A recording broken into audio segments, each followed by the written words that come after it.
السلام علیکم ورحمۃ اللہ وبرکاتہ۔ الحمد للہ رب العالمین والصلاة والسلام علی سید المرسلین وعلی آلہ واصحابہ اجمعین، اما بعد۔ حضرات، آج ہم اپنے ملک ہندوستان کی آزادی کا جشن منا رہے ہیں۔ آج کے دن یعنی 15 اگست کو ہی ہمارے ملک کو انگریزوں سے آزادی ملی تھی۔ آج کا دن ہندوستان کی تاریخ کا انتہائی اہم دن ہے۔ برسوں کی جدوجہد، جان و مال کی قربانیوں، قید و بند کی صعوبتوں کے بعد ہمیں آزادی کا پروانہ ملا۔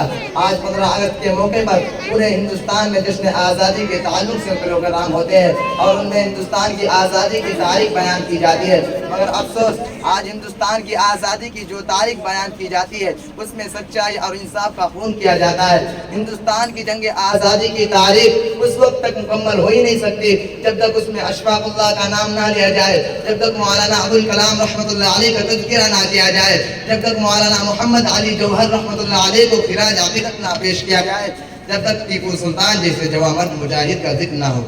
انتہائی افسوس کا مقام ہے کہ ایک طرف فرقہ پرست طاقتیں ہندوستان کی تاریخ سے مسلمان کے خون کو مٹانے کی ناپاک کوششیں کر رہی ہے، تو وہی دوسری طرف آج کے مسلمان نوجوان کو بھی اپنے اسلاف کی تاریخ کا اور جنگ آزادی میں ان کے کردار کا کچھ بھی علم نہیں۔ اسے جیسے اور جدھر ہانکا جا رہا ہے اور اسی رخ پر چلا جا رہا ہے۔ میرے بھائیوں، آج برادران وطن کو یہ بات بتلا دیجئے کہ مسلمان ہمیشہ سے اپنے ملک اور وطن کا وفادار رہا ہے۔ ہمارے نبی صلی اللہ علیہ وسلم جب مکہ کی سرزمین سے رخصت ہو رہے تھے، اہل وطن کے ظلم و زیادتی کے سبب اپنا وطن عزیز ترک کر رہے تھے، تو اس وقت آپ کی آنکھوں سے آنسو جاری تھے اور آپ خانہ کعبہ کی طرف دیکھتے ہوئے کہہ رہے تھے کہ میں اس لیے شاید چھوڑ کر نہیں جا رہا ہوں کہ مجھے اس سرزمین سے محبت نہیں، بلکہ اس سرزمین کے باسی مجھے یہاں رہنے نہیں دیتے۔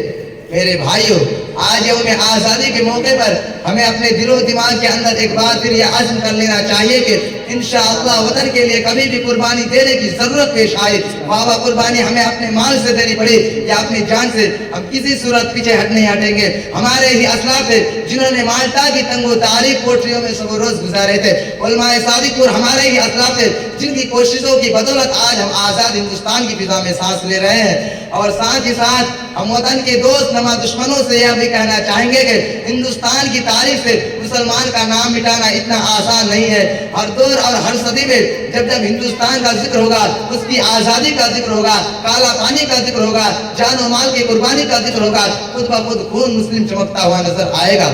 اور ہاں، مسلمان کے دل میں وطن عزیز کی کس قدر محبت ہے یا ایک مسلمان کو ثابت کرنے کی ضرورت نہیں ہے، ہندوستان کی تاریخ خود اس کی گواہی دے گی۔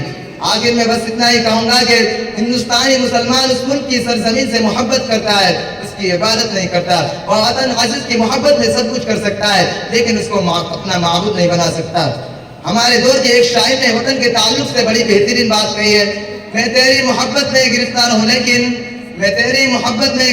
لیکن میں تجھ کو خدا سمجھوں یہ امکان نہیں ہے۔ اللہ سے دعا ہے کہ ہمارے دلوں میں وطن کی محبت یوں ہی جاگزے رہے، اور ساتھ ہی اللہ تعالیٰ فرقہ پرستوں کو ہندوستان کی تاریخ تعصب کی عائنت پر اتارنے کی توفیق عطا فرمائے۔